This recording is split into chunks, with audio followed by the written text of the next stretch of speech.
All right, guest posts. This will be part one of a two-part video series. I'm going to need two videos to talk about what I need to talk about in guest posts to get you the information you need to be able to start getting some really good guest post placements and links and traffic to your site. First of all, why would you want to place a guest post on another website? Well, for two reasons. Number one, to get your organic rankings with Google improved so you can get more traffic to your website. Another reason why you want to get a guest post is so you can get referral traffic from that one website over to your website. So guest posts are a legitimate form of lead generation. It's a legitimate form of traffic generation. It's also a very legitimate form of link building. Now, you'll hear a lot of people in the industry, and maybe people who are on the fringe who are just entering the industry and they're just regurgitating what they hear, and they'll say, well, guest posts are dead. They don't work. Google's onto them. And I hear stuff like that, and I laugh. And I don't always laugh. I used to just get belligerent with whoever I'd hear it from because I just hate hearing false information, especially about tactics that I could benefit a business significantly. And if it's a small mom and pop business and they could benefit from guest posts, and some naysayer who doesn't know anything about anything in the industry comes in and says guest posts are bad, and that small business owner happens to see that and they get scared off, that could significantly hurt their business. And that just because of a naysayer that doesn't even know what they're talking about. That's what I can't stand about the forums. And I'm in some really good Facebook groups, but when there's people sharing information that they read and they have no idea about what the industry is or what they're talking about, I mean, it can hurt people. And a lot of people talk about guest posts in that way. They'll say, well, it'll hurt your site will get penalized. And for certain, your site can get penalized with Google, and you could lose a lot of organic rankings if you get caught trying to, if you do some things wrong. And in guest posts, there's two ways to do things. The right way and the wrong way, right? Well, I was going to put this into one main video, but it was going to be a little long. So I'm going to break this into two parts, and this is part one. We're going to talk about the wrong way to build guest posts. And then next video, we'll get into the right way, and I'll show you the system we use in our agency. And guest posts are going to be one of your favorite form of link building as long as you have access to a good writer, because it's an evergreen source of links. And not only that, but an evergreen source of referral traffic. And also, if you write your byline and put a good call to action on it, instead of linking just straight to your index, your homepage, and link to a lead generation page instead on your site with the giveaway, well, now guest posts become a legitimate form of lead generation. So there's a lot of benefits to learning how to do guest posts. And if you've only will learn one type of link building in this entire course, and you have to absolutely have links to feed your family with, I would say guest posts would be your pick. That would be the safe pick. That's what I would pick. All right, let's talk about the wrong way. And there's always a lot of wrong ways. I'm going to move these around a little bit. All right. Okay. Now, why do most people get in trouble from Google? Well, get in trouble. It's not like the cops will show up at your door if you get caught putting a guest post up. But the people that get in trouble, they target the wrong blogs. And that's just like the kiss of death.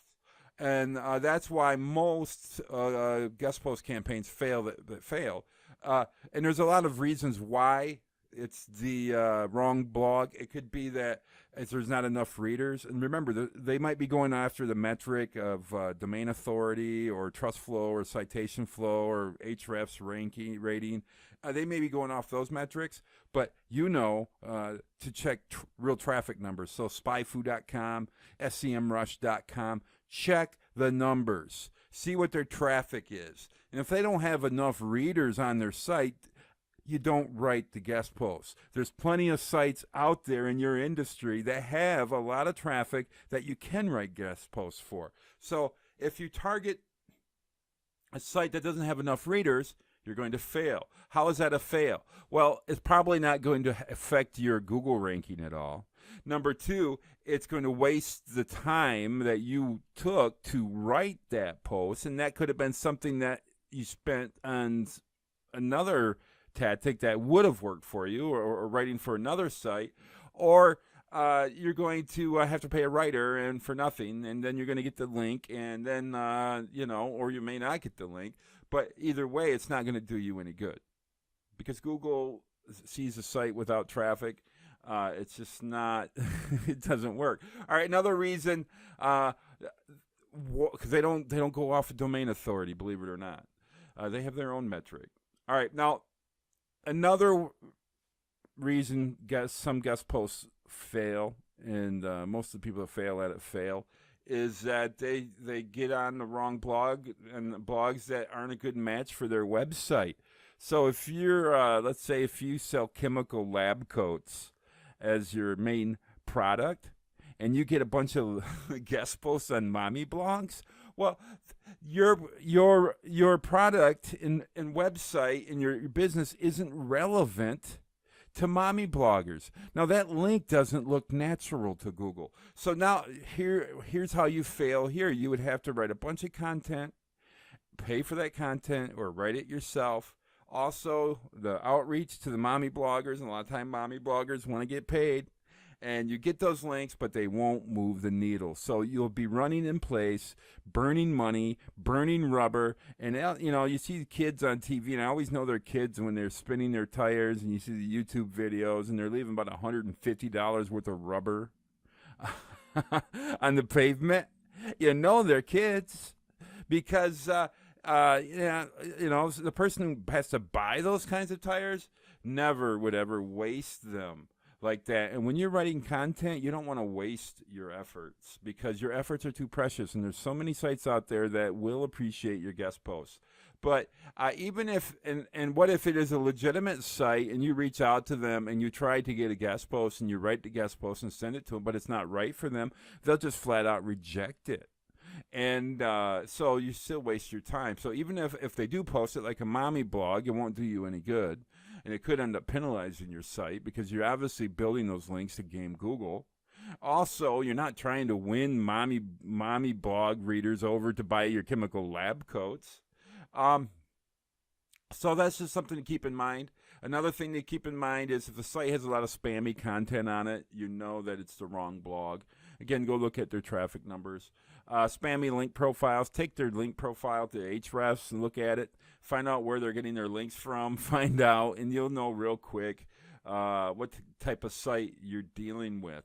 So, yeah, if you target the wrong blog, you failed before you even started.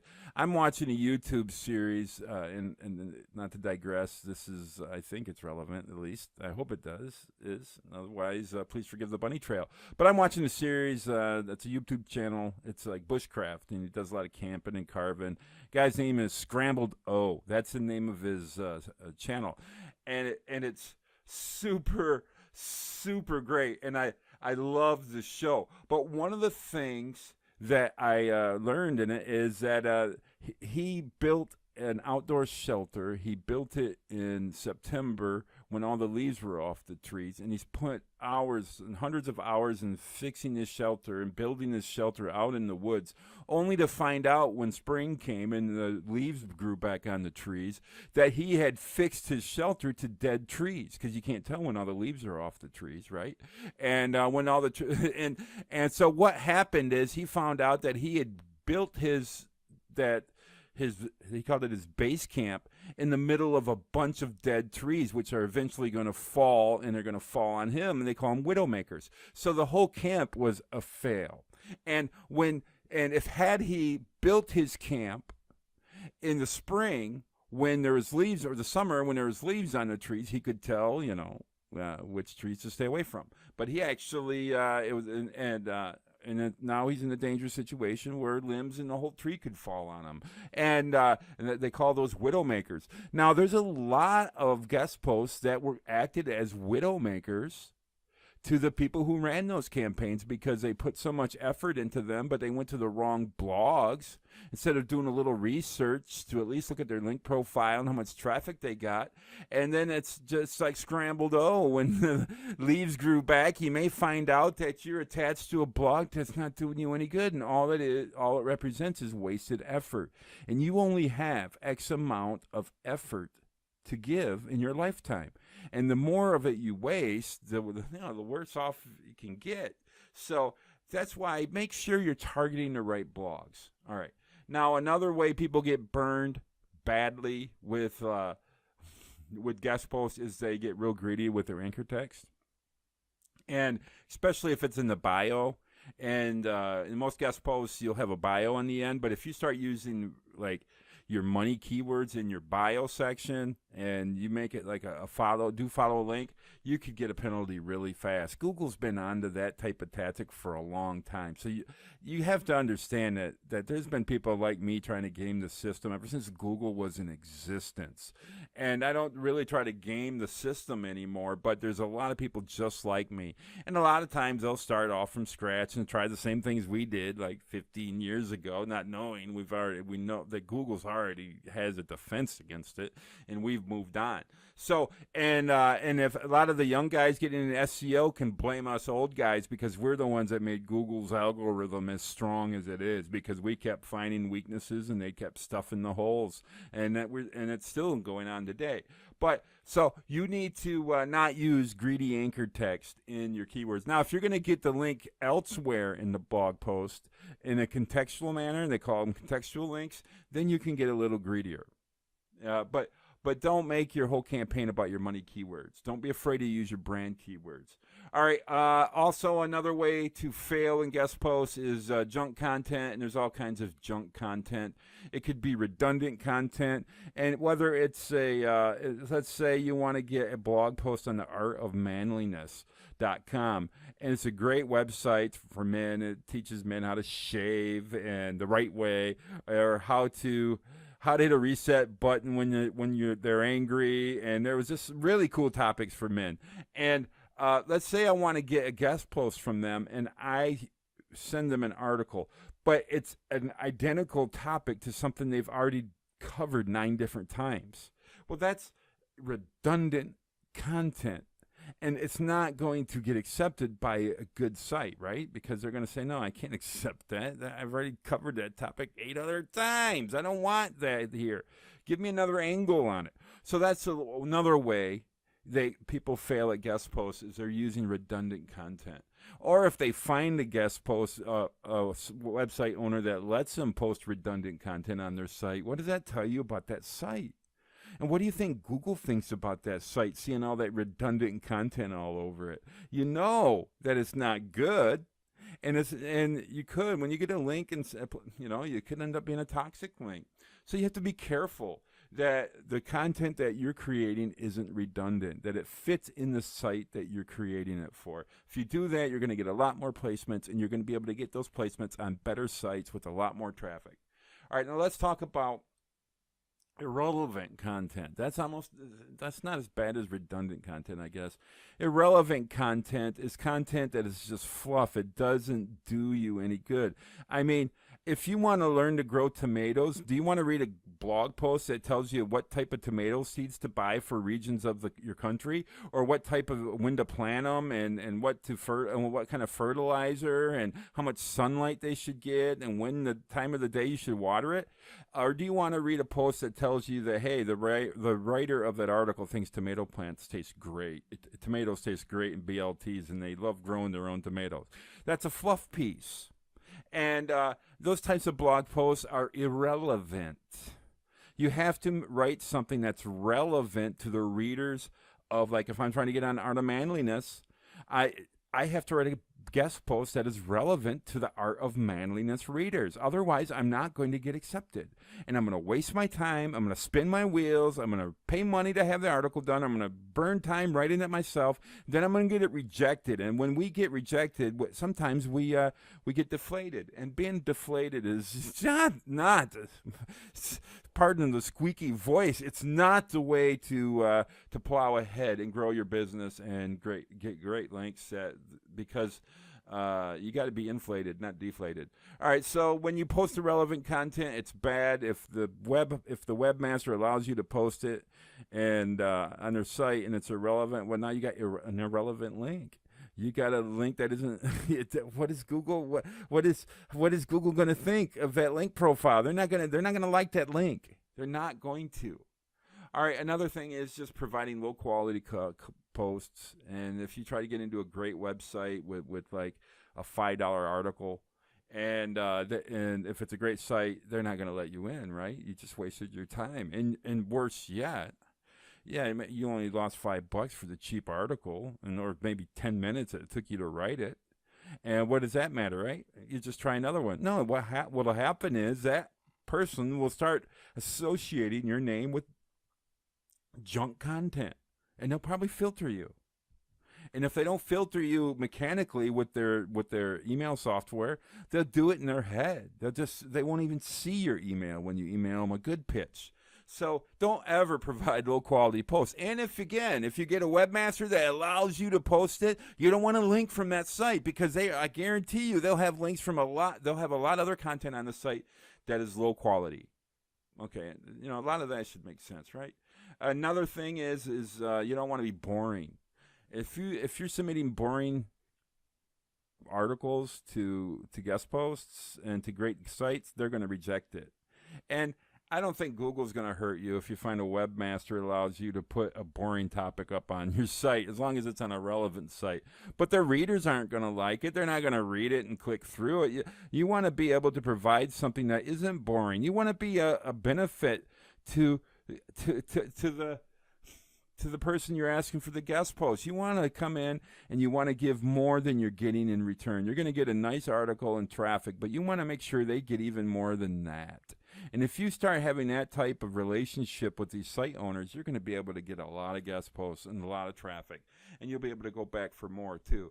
So don't be boring. All right, another thing I see a lot of people fail in, and it's pretty easy to fail in this, especially if you're aggressive and you got a list of 50 you're trying to go through, and you need to get through it today so you can get on to the next topic. You don't always take the time to follow directions, right, to find out whether or not what I need to do to submit a guest post. A lot of websites have very, very detailed instructions that you need to follow by the letter if you're going to have any chance at them even looking at your guest post. So follow directions. That means you got to slow down. Rome wasn't built in a day, or however the saying goes. You have to slow down, take your time, and just follow the directions for each of the sites, and if they have posted directions on what you need to do. And I know it's going to seem like it's going to take forever, but since you're going for quality, not quantity, you won't have as many to go through. And that extra time that you're saving by not having to go through all that quantity, you could put into quality and follow directions. Okay? Another way you can get hammered fast is not keeping detailed records, sending the same guest post to the same person twice, or worse yet, sending it to two other people at the same time and they both accept it. Keep good records. Just put an Excel sheet for each of your guest posts.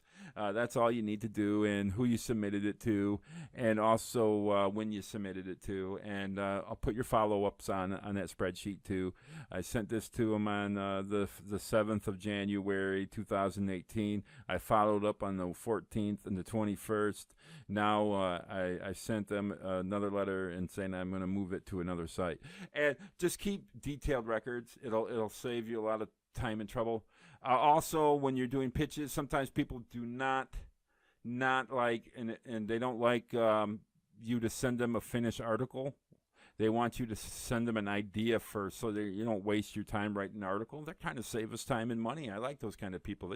Don't send us an article. Just send us the pitch and what it means, and we'll tell you whether or not we're interested. Now, if you send something to them in a pitch and there's spelling errors and grammar issues in it, well, you're going to be sunk before you even have a chance, because they're going to assume your article is going to be that way too.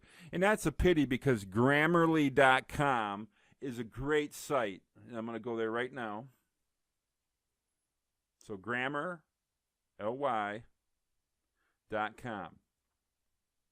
Oh, I don't have my internet set up. Oh, darn it. Well, go to Grammarly.com. Let me show it to you. There's a URL. Sorry, I don't.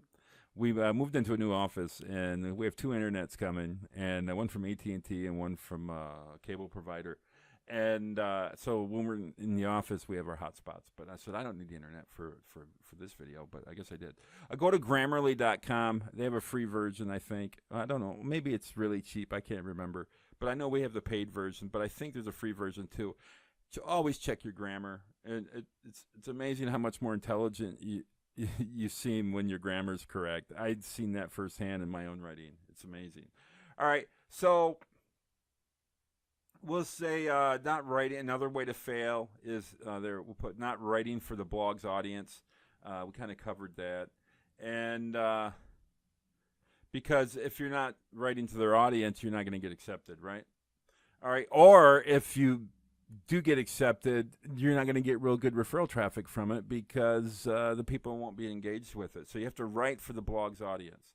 And all right, now this is probably one of the biggest mistakes I see. Well, there's a lot of big mistakes, but this is the last point I'm making on the wrong way to do it. So I'm going to call it the biggest mistake, just because it's convenient, right?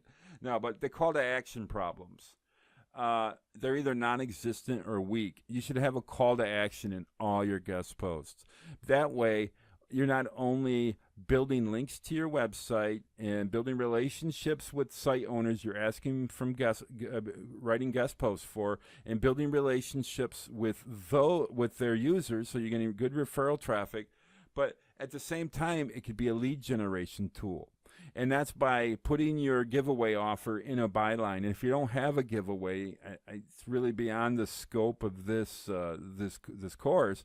But you need a giveaway, some type of spreadsheet, and even an ebook is better than nothing. Or maybe subscribe to your newsletter. That's probably the worst. But find some way to opt-in offer to get people to opt into your list. That way you can include that offer in your byline. That's much more effective for your business, especially if you're writing legitimate guest posts. That way you're actually not only building a link for Google that Google will like, but you're also building a link that will generate referral traffic, and you're also building a post that's going to build your list. So I think that's the trifecta, right, in marketing.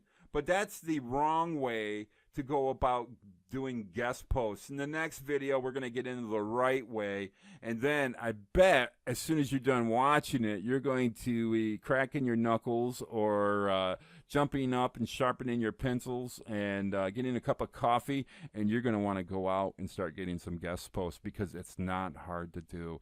And doing it right is even easier than doing it wrong, because not many people are doing it right. And when you do it right, you differentiate yourself from the people who do it wrong. And that means when you differentiate yourself, you have to work a lot less hard. It's a lot easier. You don't have to work as hard to get people to notice you. And when you don't have to work as hard to get people to notice you, it lightens your load. It truly does. So that's the wrong way to get into guest posts, and why most people fail at it. I mean, anybody that fails at it, that's why they fail at it. I guarantee you, if they were doing it the right way, like I'm going to show you in the next video, they would still be doing guest posts, and they'd never badmouth it. So let's go do that. Let's talk about let's go to the next video and talk about the right way to do your guest posts.